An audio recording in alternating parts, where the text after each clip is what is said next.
My girlfriend said, "You're too clingy. I need more independence." So I gave it to her. Stopped calling, stopped planning dates, stopped trying. 3 weeks later, she was crying that I didn't care anymore. I said, "I thought this was what you wanted."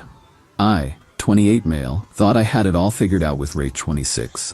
We'd been together for 3 years, lived together for 1. I cooked dinner most nights. Planned weekend trips, remembered her sister's birthday when she forgot, the whole 9 yards. Then came the talk. "You're suffocating me," she said one Tuesday night over the pasta I'd made.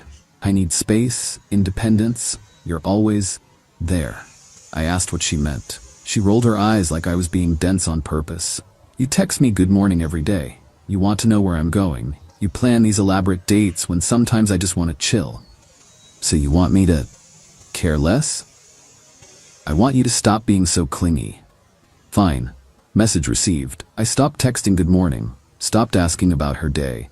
When she mentioned wanting to try that new Thai place, I just nodded instead of making reservations. When Friday rolled around and she asked what we were doing that weekend, I shrugged. "Nothing planned. Thought you wanted independence." She looked confused, but pleased. "Oh, yeah, exactly. Thanks for listening." 2 weeks in, things got interesting. She started coming home later without explanation. Her phone was suddenly password protected. When I walked into the living room while she was texting, she'd quickly flip her phone over. Classic signs, right? But here's the thing. Her demand for space had flipped a switch in my brain. The hurt was there, a low hum beneath the surface, but it was being overridden by a cold, clarifying anger. I started seeing our relationship objectively for the first time in years. I wasn't being clingy. I was being a good boyfriend to someone who didn't appreciate it. So when she stayed out until 2 a.m. on a Wednesday with work friends, I was already asleep. When she canceled our anniversary dinner last minute, I ordered pizza and watched the game. When she stopped wearing the necklace I gave her, I didn't mention it. 3 weeks after our talk, she broke. "Do you even love me anymore?" She was crying on our couch, mascara running. "I thought this was what you wanted. I wanted space, not this. You don't care where I go, you don't plan anything, you barely talk to me." "Rachel, I'm doing exactly what you asked." "No, you're being petty." That's when I laughed. Actually laughed. "I'm being petty? You told me I was suffocating you. I gave you space. Now you're mad I'm not suffocating you?" She went quiet. Then, in the smallest voice, "I didn't think you'd actually change." "What?" I wanted to see if you'd fight for me. Prove you cared." I stared at her. 3 years. 3 fucking years, and she was playing games. It was the excuse people give when their real motives are far worse. "Get out." "What?" "Pack a bag and go stay with your sister. We'll talk tomorrow." She left, sobbing about how I was overreacting. I spent the night thinking, really thinking, about all the times she'd tested me, the jealousy she'd try to provoke, the way she'd criticize how much I cared, then get upset when I pulled back even slightly. But there was more to unpack, and I had a feeling I was about to find out exactly what. Update 1. Things got worse before they got better. The next morning, Rachel texted me 47 times. They ranged from "I'm sorry" to "you're an asshole" to "please just talk to me." I let them pile up while I had my coffee, my hand steadier than I expected. I responded once, "Come by at 6 p.m. to get your things." She showed up at noon. "You can't just kick me out. I live here." "Actually," I said, pulling up our lease on my phone, "only my name is on the lease." Her face went white. See, when we'd moved in together, her bad credit was an issue. I put down the entire security deposit and first month's rent from my savings, so my name went on the lease alone. The plan was to add her once she paid me back for her half of the deposit. She never did. Thank God for my own financial boundaries. "You wouldn't." "I am. I'm giving you 30 days legal notice. That's more than required." That's when she dropped the bomb, likely thinking it was her trump card. "I've been seeing someone else." I took a slow sip of coffee to keep my expression neutral. "I know." "You? What?" "Rachel, I'm not stupid. The late nights, the protected phone, the sudden need for independence. How long?" She broke down. Through tears, she admitted it started a month ago, with Jake from her gym. The cliche was almost funny. She'd been planning to monkey branch, keep me as backup while testing things with him. The "you're too clingy" speech was supposed to make me try harder, to reassure her of my devotion, while simultaneously giving her cover to explore things with Jake. So your test was just a lie to cover you cheating? It's not like that. Explain how it's not like that. She couldn't, because it was exactly like that. Here's where it gets good. While I was giving her the space she wanted, I wasn't idle. I was paying attention. I started looking at things I'd previously ignored out of trust. Does Jake know about me?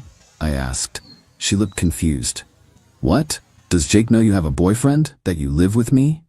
Her silence was answer enough. Let me guess. You told him you're single. Maybe mentioned a clingy, controlling ex you're trying to get away from? Bingo. The look on her face was priceless. Here's what's gonna happen, I said. You have 30 days to find a new place. Take whatever's yours. Leave what's mine. And Rachel? Tell Jake the truth, because if you don't, I will. You don't even know him. Jake Morrison, personal trainer at Elite Fitness, drives a blue Challenger, lives in those apartments on 5th Street. Her jaw dropped. Like I said, I pay attention. She grabbed some clothes and left, but we weren't done. Not by a long shot. Update 2, the Jake situation. 2 days later, I got a DM on Instagram. Jake Morrison. Bro, we need to talk. My first instinct was anger. This was the guy, but what was the point? He was just another pawn in her game. We met at a coffee shop. He was exactly what you'd expect. Impossibly white teeth and a form-fitting athletic jacket that looked expensive but definitely wasn't warm enough for the weather. He looked more uncomfortable than tough. He got straight to it. She told me she was single, he said, looking genuinely pissed. I don't mess with taken women. That's not my style. I believed him. We compared notes. It was worse than I thought. She'd told him she'd just gotten out of a controlling relationship, that her ex was obsessive and wouldn't let her move on. She'd painted me as some psycho stalker while she was literally going home to me every night. When did she tell you the truth? I asked.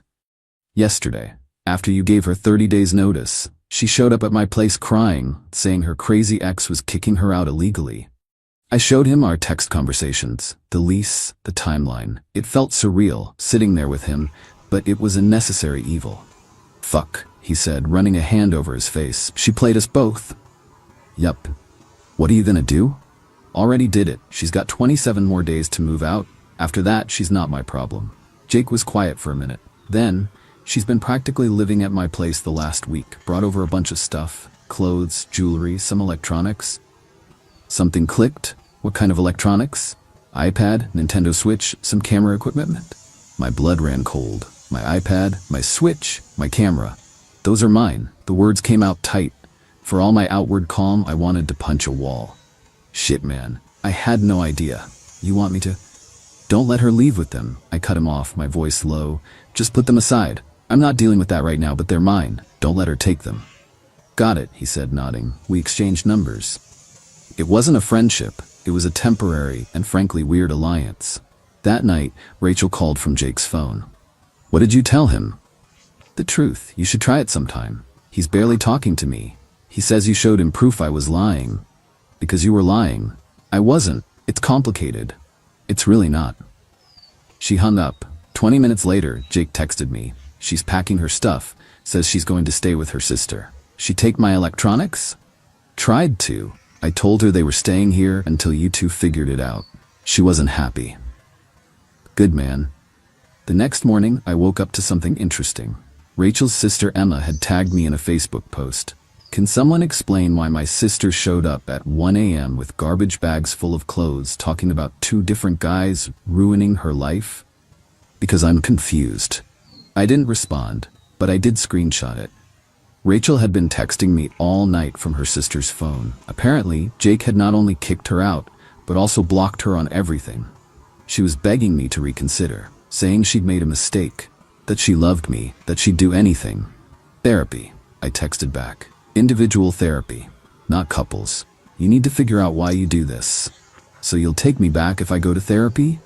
No, I'm saying you need therapy regardless. I'm done. What followed was a meltdown. She accused me of being heartless, of planning this, of probably cheating too. The projection was astounding. Of ruining her life, of turning Jake against her. Then came the threat. I'll tell everyone what you did to me. What did I do exactly? You emotionally abused me. You abandoned me when I needed space. You made me feel unloved. I screenshotted that too. Then I did something I'd been thinking about. I made a Facebook post of my own. Not mentioning names, just a simple, funny how asking for space and independence in a relationship suddenly becomes emotional abuse when you give someone exactly what they asked for. Petty? Maybe. Satisfying? Absolutely. The comments were gold. Friends who'd watched me plan dates for 3 years. Who'd heard me stress about making her happy. Who'd seen me bend over backwards for someone who was secretly calling me clingy to justify her own behavior. But the real kicker came from an unexpected source.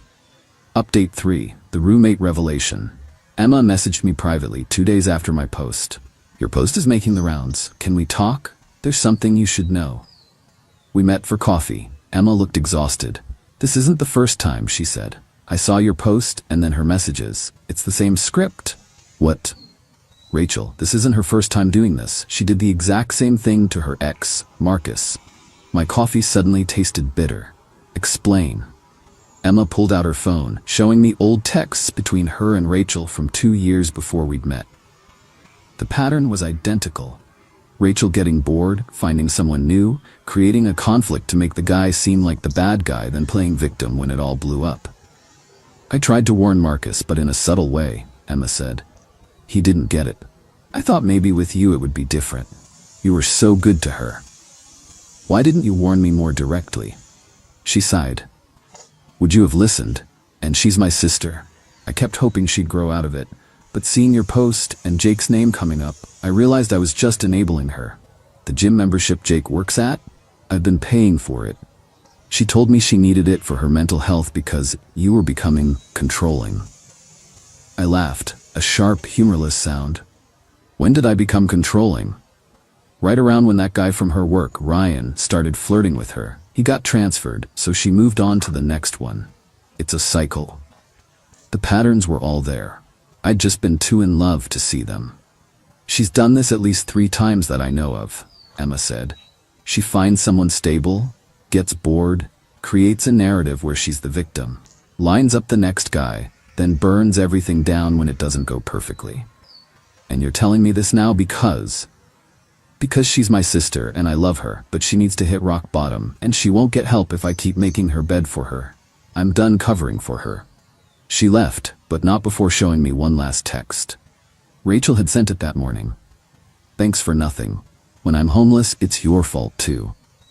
Always someone else's fault. Jake had messaged me too. He'd found out Rachel had been flirting with multiple guys at the gym, telling each one a different story. To one, I was abusive.